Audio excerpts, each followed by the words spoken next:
മറ്റെല്ലാവരെയും പോലെ തന്നെ differently abled ആയിട്ടുള്ളവർക്കും വായുടെ ശുചിത്വവും വായുടെ ആരോഗ്യവും വളരെ ഇമ്പോർട്ടൻ്റ് ആണ്.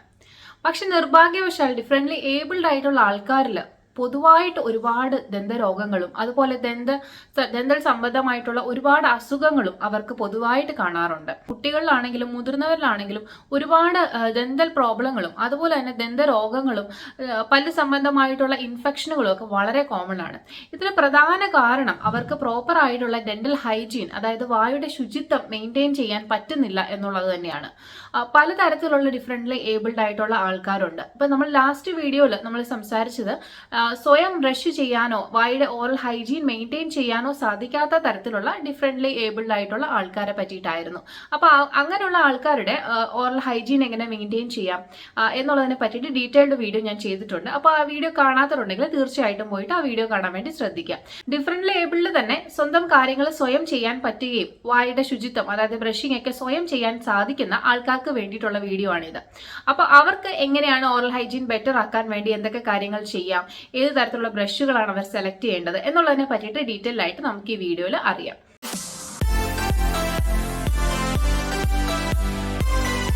ഹലോ ഫ്രണ്ട്സ്, ഞാൻ doctor Ajna Saleem. Welcome to my YouTube channel. ഇന്നത്തെ വീഡിയോയിൽ നമ്മൾ ഡിഫറെൻ്റ്ലി ഏബിൾഡ് ആയിട്ടുള്ള ആൾക്കാരുടെ എങ്ങനെയാണ് ഓറൽ ഹൈജീൻ, അതായത് വായുടെ ശുചിത്വം മെയിൻറ്റെയിൻ ചെയ്യാനും വായിൽ ഉണ്ടാവാൻ സാധ്യതയുള്ള ദന്തരോഗങ്ങൾ തടയാനും സാധിക്കുന്നത് എന്നുള്ളതിനെ പറ്റിയിട്ടാണ് സംസാരിക്കാൻ പോകുന്നത്. നമ്മൾ എല്ലാവരുടെ ദന്തപരിചരണത്തിൽ പറയുന്ന പോലെ തന്നെ ഡിഫറെൻ്റ്ലി ഏബിൾഡ് ആയിട്ടുള്ള ആൾക്കാരാണെങ്കിലും അതുപോലെയുള്ള സാധാരണ ആൾക്കാരാണെങ്കിൽ പോലും 2 നേരം ബ്രഷ് ചെയ്യുന്നത് വളരെ അത്യാവശ്യമാണ്. ബ്രഷിങ്ങിന്റെ കൂടെ തന്നെ ഫ്ലോസിങ്ങും ചെയ്യേണ്ടത് വളരെ അത്യാവശ്യമാണ്.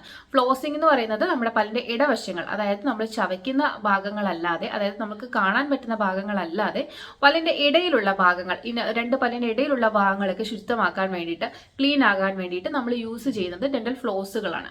അത് ഇതുപോലെയുള്ള വാക്സ് കോട്ടഡ് ആയിട്ടുള്ള നൂലുകളാണ്. ഇത് വെച്ച് നമുക്ക് ഇന്റർഡെന്റലി, അതായത് പല്ലിന്റെ ഇടവശങ്ങൾ ക്ലീൻ ചെയ്യാൻ സാധിക്കും. അതുപോലെ തന്നെ ഇത് യൂസ് ചെയ്യാൻ ബുദ്ധിമുട്ടുണ്ട്, കയ്യിൽ ഗ്രാസ്പ് ചെയ്ത് ചുറ്റിപ്പിടിച്ച് ഇങ്ങനെ ഫ്ലോസ് ചെയ്യാൻ ബുദ്ധിമുട്ടുള്ളവർക്ക് ഇതുപോലുള്ള സ്റ്റിക്ക് ഫ്ലോസുകളും അവൈലബിൾ ആണ്. ഇതും യൂസ് ചെയ്യാൻ പറ്റാത്തവർക്കാണെങ്കിൽ നമുക്ക് നോർമൽ ആയിട്ടുള്ള വാട്ടർ ഫ്ലോസുകൾ അവൈലബിൾ ആണ്. ഇത് ഓൺലൈനിലെല്ലാം അവൈലബിൾ ആണ്. ഈ വാട്ടർ ഫ്ലോസ് ഉപയോഗിച്ച് പല്ലിനിടയിലുള്ള അഴുക്കുകൾ നമുക്ക് ക്ലീൻ ചെയ്യാൻ വേണ്ടിയിട്ട് സാധിക്കും. ഇത് നല്ല ശക്തിയായിട്ട് വെള്ളം ചീറ്റിച്ച് പല്ലിന്റെ ഇടവശത്തുള്ള അഴുക്കുകളോ എന്തെങ്കിലും ഫുഡൊക്കെ ഇരിപ്പുണ്ടെങ്കിൽ അത് ക്ലീൻ ആയി പോകാനും ഡെബ്രിസ് ക്ലീൻ ആവാനും, അതുപോലെ തന്നെ ഫ്യൂച്ചറിൽ ക്യാവിറ്റി വരുന്നത്, മോണരോഗങ്ങൾ വരുന്നത്, അതുപോലെ തന്നെ ബാക്ടീരിയൽ റിലേറ്റഡ് ആയിട്ടുള്ള മോണയിലുണ്ടാകുന്ന ഇൻഫെക്ഷൻസ് ഒക്കെ തടയാൻ വേണ്ടിയിട്ട് നമുക്ക് ഈ സ്ഥിരമായിട്ട് ഫ്ലോസിങ് ചെയ്യുന്നത് സഹായിക്കും. ഇതിനോടൊപ്പം തന്നെ 2 നേരം ബ്രഷ് ചെയ്യാനും തീർച്ചയായിട്ടും നിങ്ങൾ ശ്രദ്ധിക്കണം. ബ്രഷിങ്ങിൽ പ്രധാനമായിട്ട് ശ്രദ്ധിക്കേണ്ടത് നിങ്ങൾക്ക് പറ്റുന്ന നിങ്ങളുടെ എബിലിറ്റിക്ക് അനുസരിച്ചിട്ടുള്ള ബ്രഷ് സെലക്ട് ചെയ്യുക എന്നുള്ളതിനാണ്. അതായത് നമുക്ക് ചിലവർക്ക് ഗ്രാസ്പ് ചെയ്യാൻ, അതായത് പിടിക്കാനുള്ള ബുദ്ധിമുട്ടുണ്ടാവാറുണ്ട്. അപ്പൊ അങ്ങനെയുള്ള ആൾക്കാർക്ക് നമ്മൾ വളരെ കട്ടി കുറഞ്ഞ ബ്രഷുകൾ, അതായത് തിന്നായിട്ടുള്ള ഹാൻഡിലുള്ള ബ്രഷ് കൊടുത്തു കഴിഞ്ഞാൽ അവർക്ക് പിടിക്കാൻ ബുദ്ധിമുട്ടായിരിക്കും. അപ്പൊ അങ്ങനെയുള്ള ആൾക്കാർ എപ്പോഴും കട്ടിയുള്ള, അതായത് കുറച്ച് കനമുള്ള ബ്രഷ് സെലക്ട് ചെയ്യാൻ വേണ്ടിയിട്ട് ശ്രദ്ധിക്കുക. അവർക്ക് കുറെ കൂടി മുഴുവനായിട്ട് ഇങ്ങനെ ഹോൾഡ് ചെയ്യാൻ വേണ്ടിയിട്ട് അവർക്ക് കൈകൊണ്ട് സാധിക്കണം എന്നില്ല. അപ്പൊ അതുകൊണ്ട് കുറച്ച് വലിയ ബ്രഷുകൾ, വലിയ ഹാൻഡിലുള്ള ബ്രഷുകൾ കിട്ടുകയാണെങ്കിൽ അങ്ങനത്തെ ഹാൻഡിലുള്ള ബ്രഷുകൾ യൂസ് ചെയ്യുന്നത് നല്ലതായിരിക്കും. അങ്ങനെ വലിയ ഹാൻഡിലുള്ള ബ്രഷുകൾ നിങ്ങൾക്ക് കിട്ടുന്നില്ല എന്നുണ്ടെങ്കിൽ ഒരു കട്ടിയുള്ള ടവലോ വല്ല ബ്രഷിന്റെ ചുറ്റിലും ഇതുപോലെ ചുറ്റിയിട്ട് റബ്ബർ ബാൻഡ് ഇട്ട് അതൊന്ന് സ്റ്റെബിലൈസ് ചെയ്തതിനു ശേഷം കുട്ടിക്ക് അല്ലെങ്കിൽ മുതിർന്ന ആൾക്ക് ഇത് യൂസ് ചെയ്യാൻ വേണ്ടി കൊടുക്കാവുന്നതാണ്. അപ്പൊ അത് കുറച്ച് കട്ടിയുള്ള ഒരു റോള് പോലെ അങ്ങനെ ഇരിക്കും. ഇതിന്റെ ഒരു അഡ്വാൻറ്റേജ് നമുക്ക് ഇത് അഴുക്കാവുകയാണെങ്കിൽ മാറ്റി കഴുകാനൊക്കെ സാധിക്കും. അത് മാത്രമല്ല നമുക്ക് ഇത് വേറൊരു രീതിയിൽ ചെയ്യാൻ പറ്റും. അത് ഒന്നെങ്കിൽ നമ്മുടെ ടെന്നീസ് ബോളോ അല്ലെങ്കിൽ പ്ലാസ്റ്റിക് ബോളുകളിൽ ഒരു തുള ഉണ്ടാക്കിയിട്ട് ആ ബ്രഷിന്റെ ഭാഗം ഉരുക്കി അത് ഉള്ളിൽ ഇങ്ങനെ ഫിക്സ് ചെയ്ത് കൊടുക്കുക. അല്ലെങ്കിൽ ബ്രഷിന്റെ അതേ സൈസിലൊരു ഹോള് നമ്മൾ ടെന്നീസ് ബോളിലോ അല്ലെങ്കിൽ പ്ലാസ്റ്റിക് ബോളിലോ ഇട്ടിട്ട് ഈ ചിത്രത്തിൽ കാണുന്ന പോലെ തന്നെ ഫിക്സ് ചെയ്ത് കൊടുത്തു കഴിഞ്ഞാൽ അവർക്ക് ഈസി ആയിട്ട് പിടിച്ച് ബ്രഷ് ചെയ്യാൻ വേണ്ടിയിട്ട് എളുപ്പമായിരിക്കും. ചില ആൾക്കാർക്ക് ഗ്രാസ്പ് ചെയ്യാൻ ബുദ്ധിമുട്ടുണ്ടാവില്ല, പക്ഷെ അത് കയ്യിൽ നിന്ന് വീണു പോകാനുള്ള ഒരു ടെൻഡൻസി ഉണ്ടാവും. അങ്ങനെയുള്ള ആൾക്കാർക്ക് ഇതുപോലുള്ള ഹോൾഡറുകൾ നമുക്ക് വാങ്ങിക്കാൻ കിട്ടും. ഇനി ഹോൾഡറുകൾ ഇല്ലാന്നുണ്ടെങ്കിൽ റബ്ബർ ബാൻഡ് നിങ്ങളുടെ യുക്തി അനുസരിച്ച് വീഴാത്ത രീതിയിൽ ഇതുപോലെയൊക്കെ ഒന്ന് സപ്പോർട്ടിനായിട്ട് ഇട്ട് കൊടുത്തു കഴിഞ്ഞാൽ കയ്യിൽ നിന്ന് ബ്രഷ് വീണു പോകാതെ ഇരിക്കാൻ വേണ്ടിയിട്ട് അത് ഹെൽപ്പ് ചെയ്യും. അതുപോലെ തന്നെ ബ്രഷ് ചെയ്യുമ്പോൾ ഇവർ ഏറ്റവും കൂടുതൽ മിസ് ചെയ്യുന്ന ഭാഗങ്ങൾ ഈ കവിളിന്റെ 2 വശങ്ങൾ, മേൽപല്ലിന്റെ കവിളിന്റെ 2 വശങ്ങൾ, അതുപോലെ താഴത്തെ പല്ലിന്റെ നിരകളിലാണെങ്കിൽ നാക്കിന്റെ വശങ്ങളൊക്കെ ബ്രഷ് ചെയ്യാൻ ഇവർ വിട്ടുപോകാറുണ്ട്. അപ്പൊ ഭിന്നശേഷിക്കാർക്ക് നമ്മൾ ക്യാവിറ്റീസ് ഒക്കെ ഒരുപാട് കാണുന്നത് ഈ മേളിലത്തെ കവിൾ ഭാഗങ്ങളിലായിരിക്കും.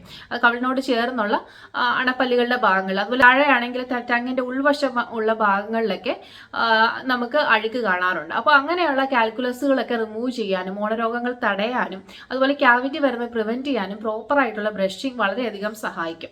ഇങ്ങനെ കട്ടിയുള്ള ഹാൻഡിൽ ഉപയോഗിച്ച് ബ്രഷ് ചെയ്യുന്നത് അവർക്ക് ഒന്നുകൂടി ബ്രഷിംഗ് എളുപ്പമാക്കാൻ വേണ്ടിയിട്ട് സഹായിക്കും. ഇനി ഇതൊന്നും നിങ്ങൾക്ക് സാധിക്കുന്നില്ല എന്നുണ്ടെങ്കിൽ നിങ്ങൾ നിങ്ങളുടെ അടുത്തുള്ള ഡെന്റൽ ക്ലിനിക്കിൽ ചെന്നിട്ട് ഇന്നതാണ് നിങ്ങളുടെ പ്രശ്നം, അപ്പോൾ കുട്ടിക്ക് അനുയോജ്യമായ രീതിയിലുള്ള ഒരു ടൂത്ത് ബ്രഷ് എങ്ങനെ നമുക്ക് സെലക്ട് ചെയ്യാം എന്നുള്ളത് നിങ്ങളുടെ ഡെന്റിസ്റ്റുമായിട്ട് ഡിസ്കസ് ചെയ്തതിനു ശേഷം തീരുമാനിക്കാവുന്നതാണ്. ഹാൻഡിലിന്റെ തിക്നെസ് അക്രിലിക് ഉപയോഗിച്ച് തിക്നെസ് കൂട്ടാനൊക്കെ ഡെന്റിസ്റ്റുകൾക്ക് സാധിക്കും. അപ്പോൾ നിങ്ങൾ ഇങ്ങനെ ബുദ്ധിമുട്ടുണ്ട്, അതായത് ബോൾ വെച്ചിട്ടൊന്നും നിങ്ങൾക്ക് ശരിയാവുന്നില്ല, അതുകൊണ്ട് ഹാൻഡി ആയിട്ട് തോന്നുന്നില്ല എന്നുണ്ടെങ്കിൽ നിങ്ങൾ ഡെന്റൽ ക്ലിനിക്കിൽ വിസിറ്റ് ചെയ്തിട്ട് കസ്റ്റം മെയ്ഡ് ആയിട്ടുള്ള ഹാൻഡിൽസ് നിങ്ങൾക്ക് പ്രിപ്പയർ ചെയ്യാൻ പറ്റുന്നതാണ്. അതിന് വലിയൊരു ചിലവൊന്നും വരുന്നതല്ല. അപ്പോൾ നിങ്ങൾക്ക് അങ്ങനെയുള്ള പ്രശ്നം ഉണ്ടെങ്കിൽ ആ തരത്തിലുള്ള ബ്രഷുകൾ സെലക്ട് ചെയ്യുന്നത് നല്ലതായിരിക്കും. അതുമല്ലെങ്കിൽ ഞാൻ ഈ പറയുന്ന രീതികളിൽ ഏതെങ്കിലും ഒരു രീതി ഉപയോഗിച്ച് നിങ്ങൾക്ക് നല്ല ഹാൻഡിലുള്ള ഒരു ബ്രഷ് തനിയെ ചെയ്യാവുന്നതാണ്.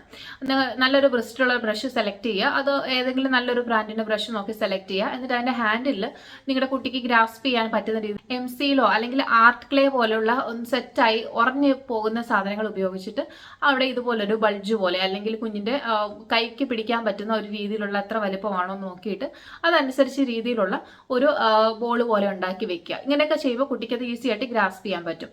പിന്നെ ഇലക്ട്രിക് ടൂത്ത് ബ്രഷുകളാണ് യൂസ് ചെയ്യുന്നതെങ്കിൽ ഇലക്ട്രിക് ടൂത്ത് ബ്രഷുകൾ തന്നെ കുറച്ച് വിട്ട് കൂടി, അതായത് കുറച്ച് വണ്ണം ഹാൻഡിൽ കുറച്ച് വണ്ണം കൂടിയ ടൈപ്പുകളുണ്ട്.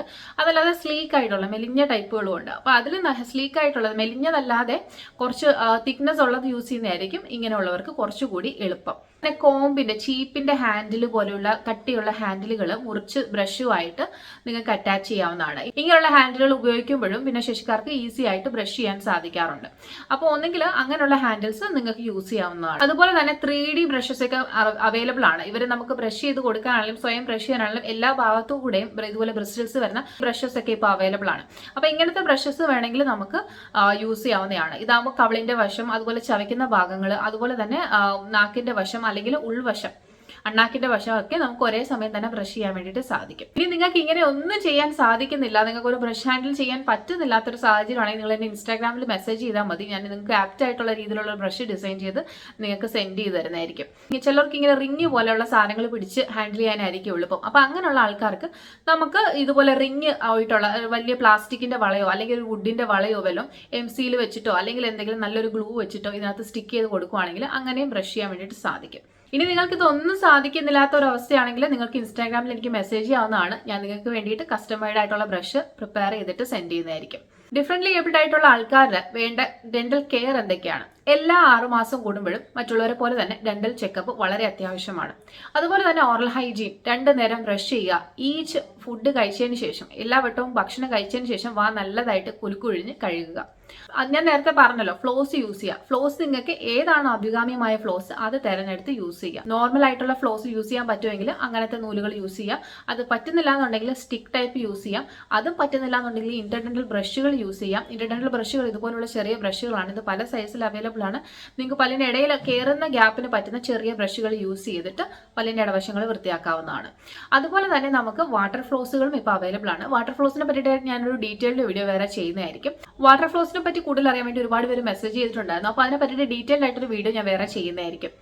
വായ്നാറ്റത്തിനുള്ള ഒരു പ്രധാന കാരണം നാക്കിന്റെ ശുചിത്വമില്ലായ്മയാണ്.